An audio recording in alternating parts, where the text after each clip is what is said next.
Hello and welcome to Mainstream by SIFTER. My name is Gianni. It's good to be with you. And if this is the first time you're listening to the show, welcome. Because on Mainstream, the team behind SIFTER.com.au and friends discuss their experiences playing a variety of games. Some of those big AAA titles, the smaller micro games, things you might find tucked away on itch, indies, retro releases, anything else that we've really stuck some time into and taken time to consider in depth. This week, we're digging into Death's Door, which is a stylish top-down Zelda-like game from Acid Nerve, who you might know as the developer of Titan Souls. And my guest on Mainstream this week is Chris Button, a games journalist who writes for Gameshub and Byteside, and also the host of the Apple Arcade podcast, Mobile Arcade Club. Chris, thanks for joining me. Thank you very much for having me, Gianni. Really appreciate it. Well, we're going to talk a little bit about the game Death's Door. It's one that I think has gained a lot of praise, and I can really see where people have fallen in love with this game. So let's jump right in.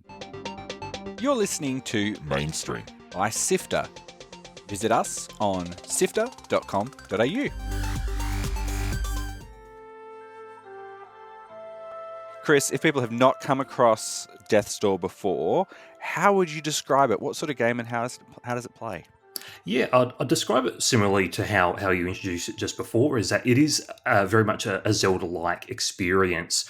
So a lot of people tend to throw it in the bucket with A Link to the Past, except with Death's Door, it's this lovely sort of isometric view, 3D, action sort of adventure game where you're playing as this little crow who, as part of this, it's funny little setup. This sort of bureaucracy of crows who are the reapers of the dead, for lack of a better term, and you're trying to recover souls of the recently deceased and make sure this whole little bureaucratic operation of making sure all the dead are accounted for is that accounted for? But something goes wrong along the way, so you've got to chase up some missing leads as far as the afterlife is concerned. Yeah, I guess the main conflict in that is when things are supposed to go a certain way, and they don't. When people sort of change the path, the natural path, and what questions it sort of raises about how death and our role in life and the choices that are made is sort of a curious thing that's explored in this game. It's done in a very stylized way. I think the first thing that people notice when they're playing this game is how beautiful it is. It really is. Architecturally, I find actually amazingly stunning to look at. Even looking at something like the tiling on the floor, that something you wouldn't think would be directly considered that much. It feels like you're sitting in a world, and that's really contrasted by that bureaucracy you described as well. A colorless world of the reapers, where you're getting orders from people who sit at desks who are excited to do paperwork and things like that in this sort of avian bureaucracy. So the gameplay wise, can you kind of give us a few touch points about where it is? I know it's sort of Zelda-like, but it is, for me, a game that sort of has a few other influences as well that you can really feel it wears on its sleeve. Yeah, I mean, there's sort of similarities to some of the Dark Souls games in terms of there is a heavy reliance on dodge rolls to avoid attacks and that sort of thing, which, I mean, there's that many games that have dodge rolls, but Dark Souls is certainly the one that comes first to mind for popularizing that method of combat. But yeah, you've got your little sword or whatever weapon you've got equipped. You can actually equip an umbrella, and I believe there's an achievement for beating the game wielding nothing but the umbrella for those who are up to the challenge.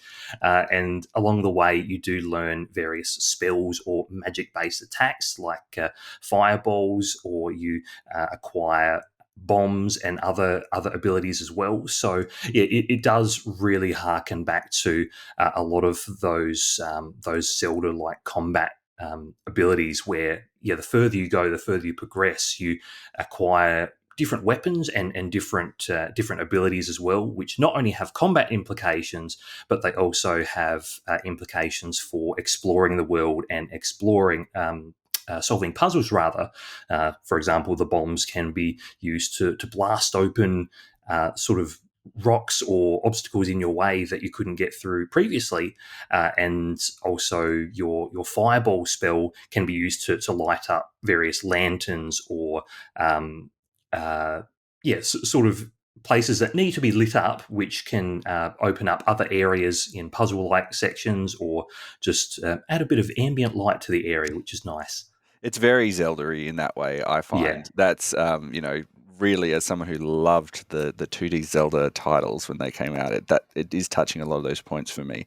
What I think I found, which was surprising, I guess, was the sort of difficulty curve when you're first starting. It's not a punishing game.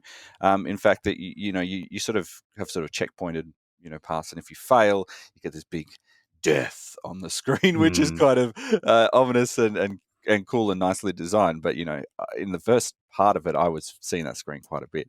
I'm curious how that sort of fit with you in terms of working out what the systems of this game were like when you were trying to find your feet. I like a good bit of challenge with these sort of games, and I found Death's Door to have a good amount of challenge. Not one that feels insurmountable or perhaps a little bit unapproachable, like the Dark Souls games, which I mentioned before, which can be a little bit off-putting to people unfamiliar with the genre. But yeah, there's certainly a lot of challenge in terms of there's a decent variety of enemies. There's little sections or dungeon areas which shut off the rooms as you fight off waves of enemies. So sometimes you can get overwhelmed by numbers. But I think one of the things that Death's Door does well to mitigate some of the early challenge and even the increasing challenge as the game goes on is that with the souls or the currency that you acquire along the way, you're able to spend that back at sort of like the Crow's HQ, their little operations for sorting out all the paperwork of the dead. Which it's surprising how much paperwork is involved with processing the sort of moving of creatures to the afterlife. But once you're there, you can then spend the in-game currency on upgrading various stats, whether that be your evasion, so being able to roll again in quicker succession with a reduced cooldown there, or deal more damage, or being better at spells and that sort of thing. So even though some of the challenge can be pretty full on at times, there's generally a sense that you're building towards something and that you're getting just a little bit better equipped to face whatever encounters are thrown your way. And that's not to say it's a roguelite, because I think one of the common questions I'd seen thrown towards the game ahead of people trying it out or buying it is that is this a roguelike or a roguelite? But it's not in that sense, in terms of, if you die, you lose a bunch of your progress, because I think there's pretty generous checkpoints, and you don't necessarily lose everything upon death, but you do still have some form of upgrading and progression to get just a little bit stronger the more you play. It's interesting, isn't it? Because I think it's sort of came at a time when Hades was obviously making such a big splash for a lot of people, Yeah. and there are similarities with it. And I think actually one of the main things that I came into this game expecting was it actually to be more like Hades and more leaning on that sort of roguelike or roguelite elements. I'm curious as to whether or not the sort of the balance of everything sort of sits right for you. For me, like as someone who really likes these games, and I'm wondering if it's an expectation thing, I found myself kind of struggling to get through it in a way that I hadn't with some other games in the genre. Because I know you love this game. Yeah. Big fan of Death's Door, and I think it's beautiful in all aspects. But I think that is an interesting comparison to make, considering the popularity and the legacy of Hades. And it's funny to be talking about Hades' legacy, considering how young or how recent a game is. But it just goes to show the how great and how popular that game is. But I think Death's Door works better as in the approach that it goes for, in terms of not adopting that roguelike progression sort of as rigidly as the likes of Hades or off the top of my head, Enter the Gungeon, Rogue Legacy, those sort of things. But I do understand, because the likes of Hades, it does feel like that even with each death in Hades, not only are you gaining something a little bit more each time to progress and become stronger, but you're also getting teased a little bit more story as well. Whereas Death's Door, it's more a case of you don't get to see more of the story until you overcome this particular gate in your way. So I think perhaps that's an element while you're trying to get across a difficult part of Death's Door, you're not necessarily getting the same drip feed of story and lore as you would playing Hades. Maybe that's an element. I mean, that sounds like an interesting thing, because I always felt that there was that sort of meaningful progression in that game. And for Death's Door, I did really feel that there were those moments where, it is similar to a lot of these other titles. Like in Zelda, if exactly the same sort of thing happens. And I've played a lot of those series of games, but maybe it was just the framing in my mind, maybe where it sat. But yeah, Hades, I always felt like I was moving forward, even if I had made a mistake or didn't do a run the way it was supposed to be.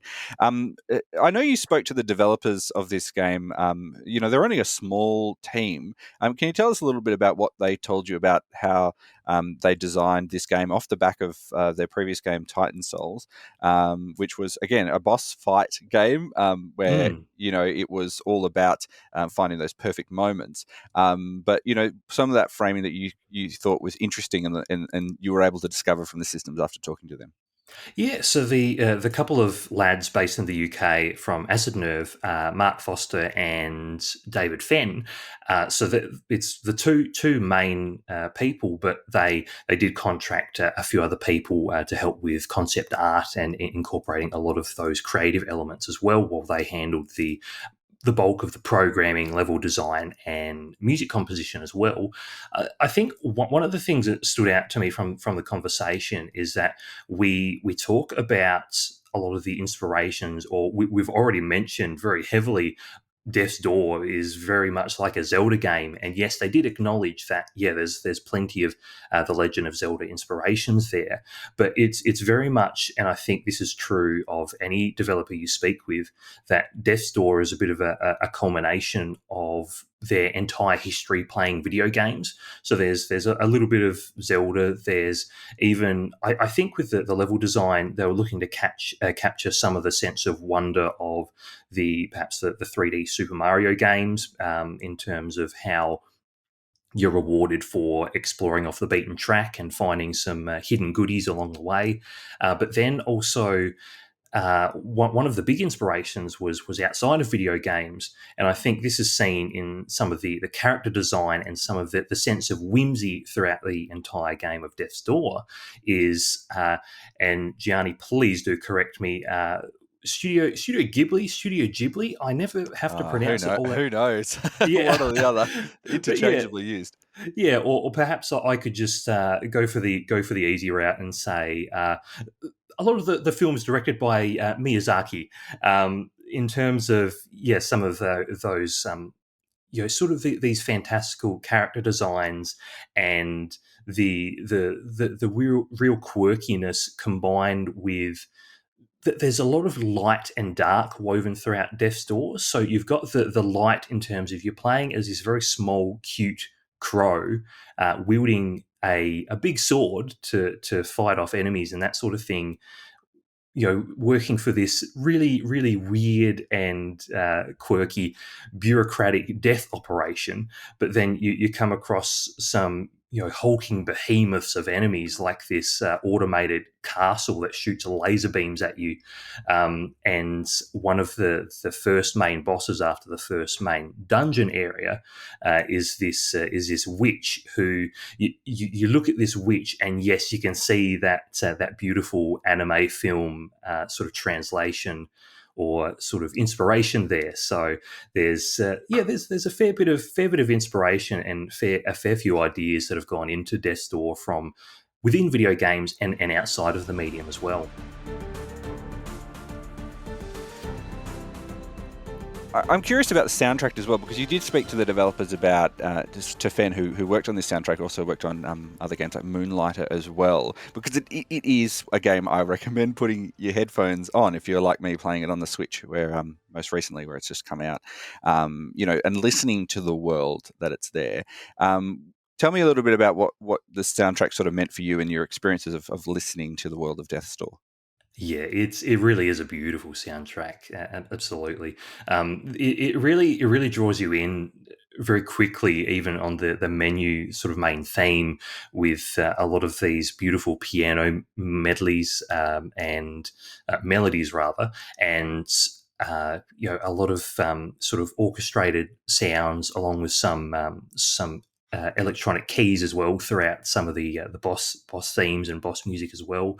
But again, yeah, speaking with David Fenn about how the soundtrack was put together, he was saying that he felt like this was like the first thing that he's totally and completely proud of. Like, he's proud of his work for Moonlighter, and he also did the composition for Titan Souls as well. But I think this by his own admission, and he did so in the typically British humble way as well, in terms of very very self-deprecating and deflecting, that he felt like this was his best work composition wise to date. And it's no surprise to see why, because when I did start playing Death's Door, my partner Laura, who she loves video games as well, but she doesn't play as many different games as I do.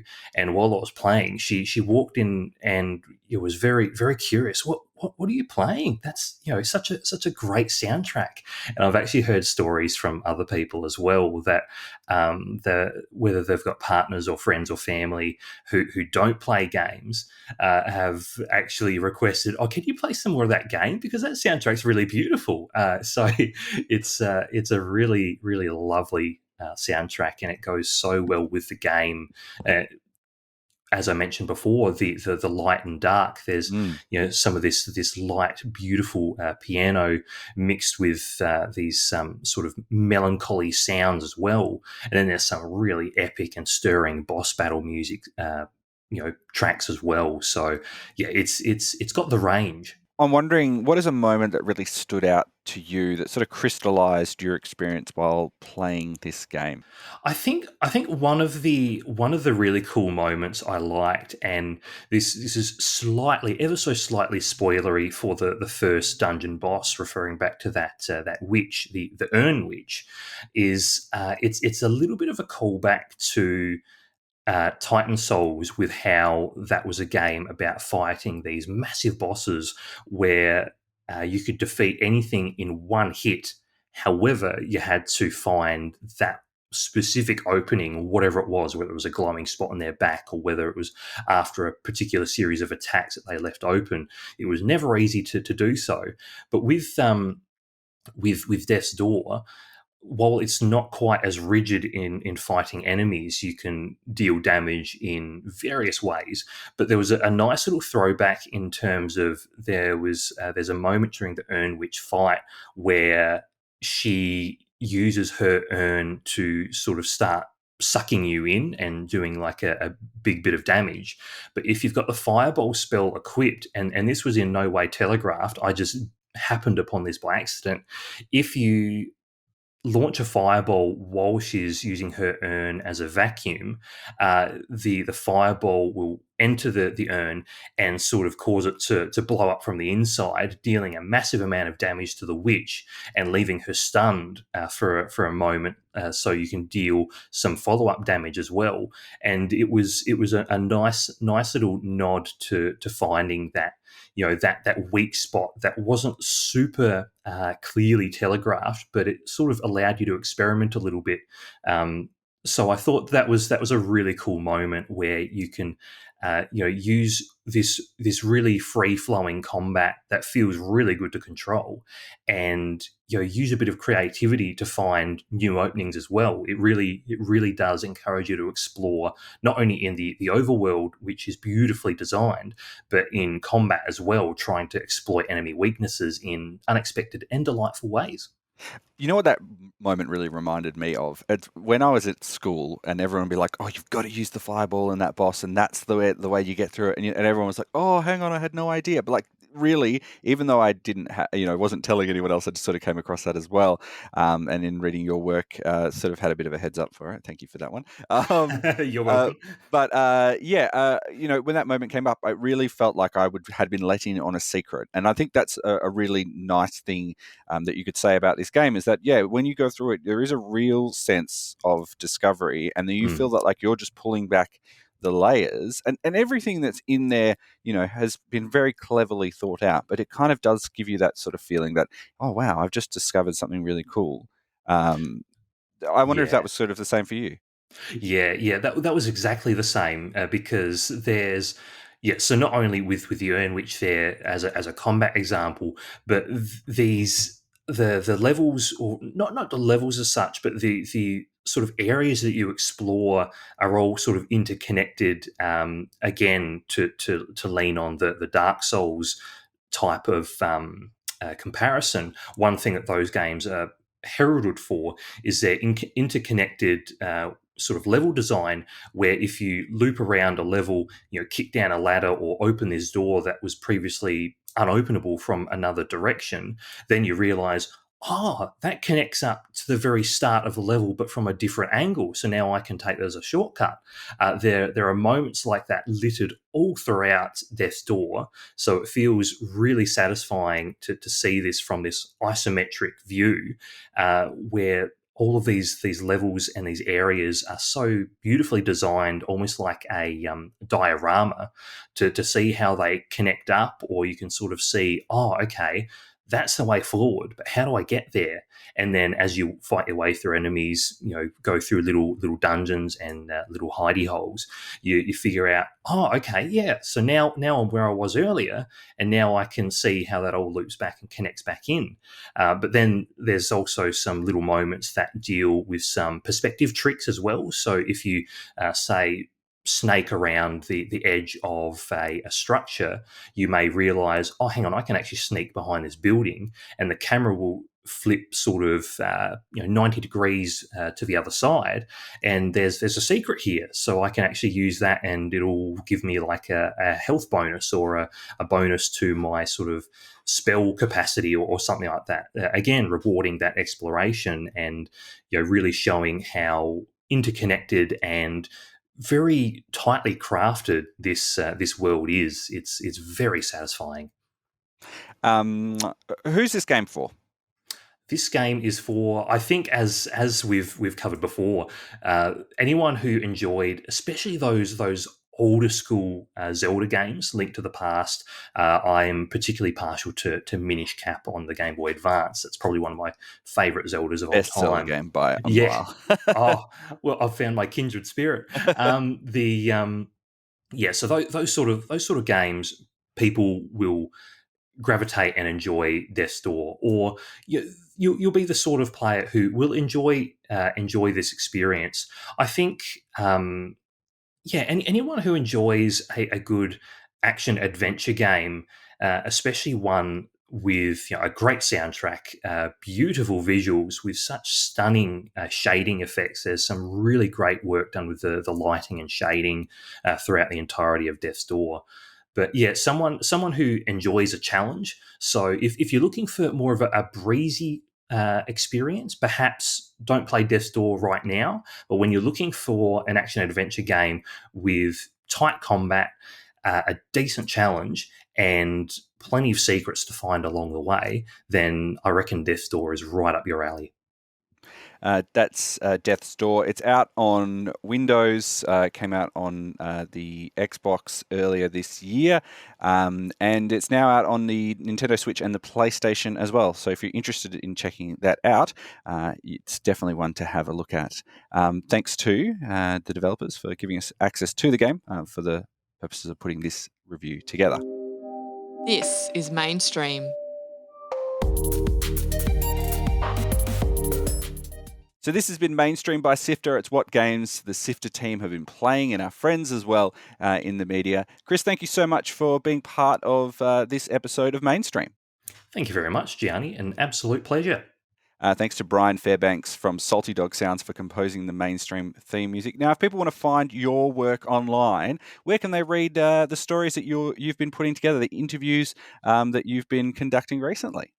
Yeah, so Gameshub is where I've been busy most recently. So I reckon if you want to check out what I've been doing, Twitter's the best spot. So at Bibbyboy, BIBBY, If you're online, you can give SIFTER a follow as well on social media at SIFTER HQ, Twitter, Instagram, YouTube, Twitch, wherever you'd like to find us. That's where we are. And we would love to see some of those amazing screenshots that you've collected in games like Death's Door. You can share that in the SIFTER Discord. That's at sifter.com.au/Discord. You can also tell us about what you're working on. We've got a lot of creative people in our Discord who share their projects, and you can do so as well. And every week we give a bit of a shout out to everything that people have been making. That's at sifter.com.au/Discord. We've got another podcast if you'd like to hear a bit more about what the process of making games is like. It's called Light Map. We speak to game developers, creatives, people working in interactive media, making really, really cool things. So head to your podcast player, type in SIFTER, and you'll see Light Map and Mainstream, where you can get every episode of both for free. While you're there, also maybe check out Mobile Arcade Club if you're interested in the Apple Arcade games, which there's some really interesting titles in that. It's like a nice curated experience. So definitely one to check out if you're online. We've got a website. Go to sifter.com.au, and the best thing you can do, share it with your friends. If you like this, if you like Chris's work, share it, because that makes a big difference to people finding out all the cool stuff that we're working on. That's all the time we have for this episode. Thank you so much, Chris. Thank you once again. And until next time, have fun.